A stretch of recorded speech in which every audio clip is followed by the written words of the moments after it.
What's good, y'all? This is your boy Jack, back again with another video. Today, I will be giving my 100 plus hour review on the ASUS ROG Ally. I'm not sponsored by anyone, and my opinions are my own, based on my own extensive testing with this device. Furthermore, I'm just some old retired Navy IT guy on the internet that loves his kids, basketball, tech, and gaming. So if you want to argue, go argue with your mammy, because I'm not here for all that. And go Navy. So with that being said, please like, share, subscribe, and hit me up in the comments, and let's get into it. The ROG Ally is a marvel of technology. All of that horsepower in the palm of your hand is truly amazing. The Z1 Extreme chip can play everything. You can check out the videos on my channel or in this video for some gameplay. Full disclosure, I'm not Benchmark Billy, so this is not that type of review. The screen and speakers are very, very good, and it's a joy to play. The 1080p Full HD 120Hz IPS screen is very responsive, and I didn't experience any lag or tearing while playing the Ally. Everything was smooth once I got everything set up and loaded up. If you have larger hands like me, then the sides of the Ally may dig into your hands a bit as you grasp it while playing for long periods of time. For me, it happened after about 45 to 55 minutes of gaming. For reference, I'm 6'2". I'm a larger guy. I got big hands. So, my hands were kind of cramped around the device itself.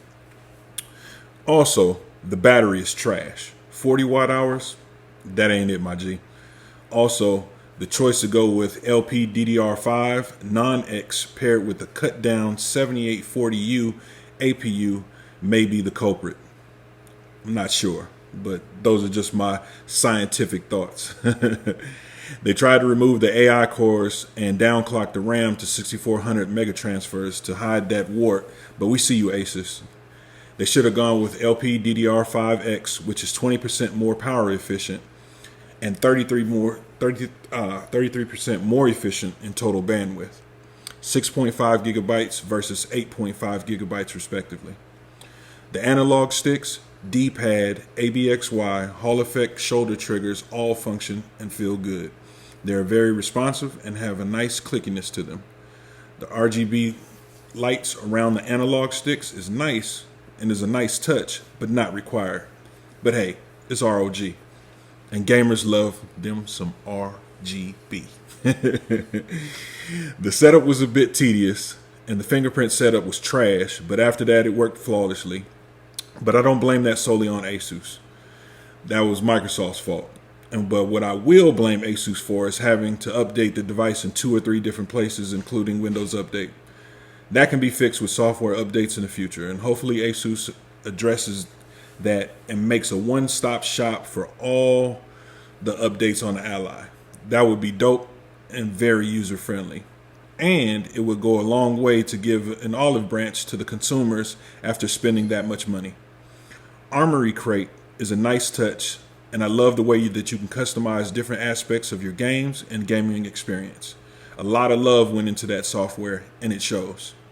However, I would give the users an option to customize which analog stick they want to use for mouse movements. Having it on the left analog stick feels more natural in my opinion.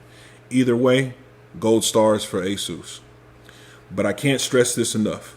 Make sure that you update your device fully before you start playing any games to get the best performance.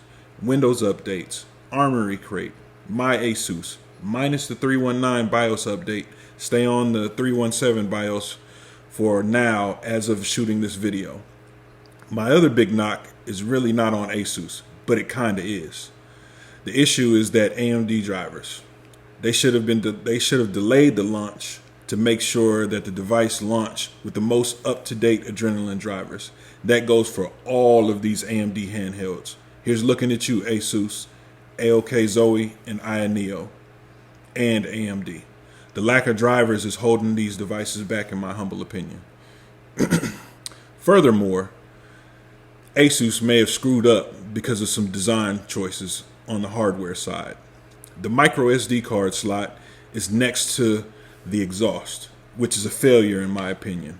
I was one of the unlucky ones, and mine failed early, and I had to return it. Over time, even with a custom fan curve.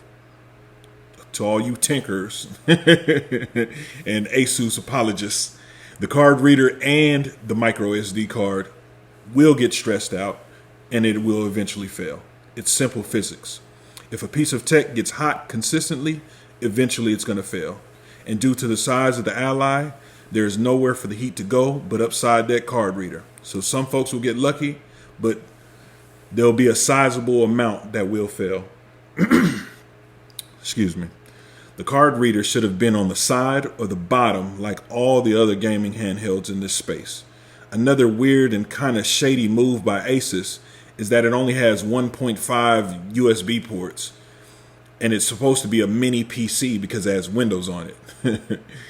A secondary USB-C or a full-size USB-C port, or sorry about that, a full-size USB port would have been nicer, especially on a device that costs $750 with tax here in the US. That proprietary port is just a cash grab, in my opinion, to get you to buy one of their overpriced eGPUs. As of shooting this video, some, not all, aftermarket docks don't work properly at this time, and hopefully it's addressed with software updates instead of being locked into a $70 with tax ASUS dock with only 2 USB ports on it, and technically it's only 1 port because the USB-C port is for power. That's super trash in my opinion. Hopefully Windows and ASUS will get their stuff together as far as the software is concerned, and I think they will. I think it'll get better over time because I think that's the last thing that's holding it back.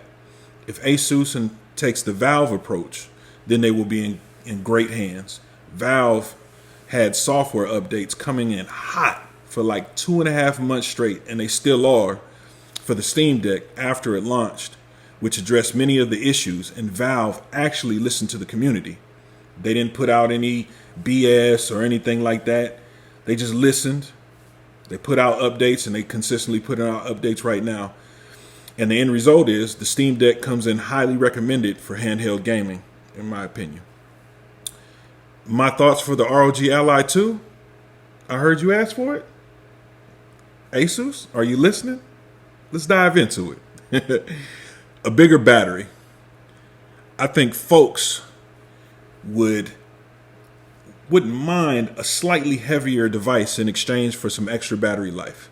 Because let's be real, the battery life is trash. Straight up, no chaser. And if they're going to go with 16 gigabytes of RAM again, ensure that it is the LPDDR6X version. The X versions are usually more power efficient because the developers have had more time to kind of bake the product and, kind of tweak it a little bit more. Don't rush it. 1 terabyte of base storage, not 512. Also, switch to 2280 size NVMe drives instead of the 2230. Both should be cheaper by then, but the 2280, since it's been out longer, will be even cheaper. Again, you're leaning towards the consumer, trying to help them out, trying to save a couple dollars. Put the micro SD card reader on the side or the bottom away from the furnace. Come on, ASUS. Y'all tripping. More than 1 USB port, a minimum of 2 ports. 3 would be perfect. 2 USB-C Thunderbolt 4 ports and or 1 full-size 3.1 or 3.2 port. A better cooling solution. The cooling on the Ally is good, but it could always be better. Maybe more ventilation up top or something. Some Hall Effect analog sticks and Hall Effect shoulder triggers. To keep the cost down, you can lose that RGB. Problem solved.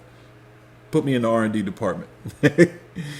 Keep the same 120 hertz FreeSync panel, but make it 8 inches or above. In my opinion, I think that 8 to 8.5 inches is the sweet spot for handheld gaming and a bit of productivity because it has windows on it. And lastly, build in a sturdy kickstand a la the Switch OLED. Lastly, if you don't like to tinker around in Windows or even tinker at all, and you just want to pick up and play, you get a Steam Deck or a Switch. Stay away from any of the Windows handhelds because Windows is not ready for prime time. And until they address that with maybe, saying its own operating system, based on the Windows 11 architecture, then we can have that discussion. The Ally, in my opinion, is super dope, but it has some major hardware flaws. This has been my review of the ASUS ROG Ally. If you have any questions, comments, concerns, please leave them in the comment section. Y'all take care of each other. Peace.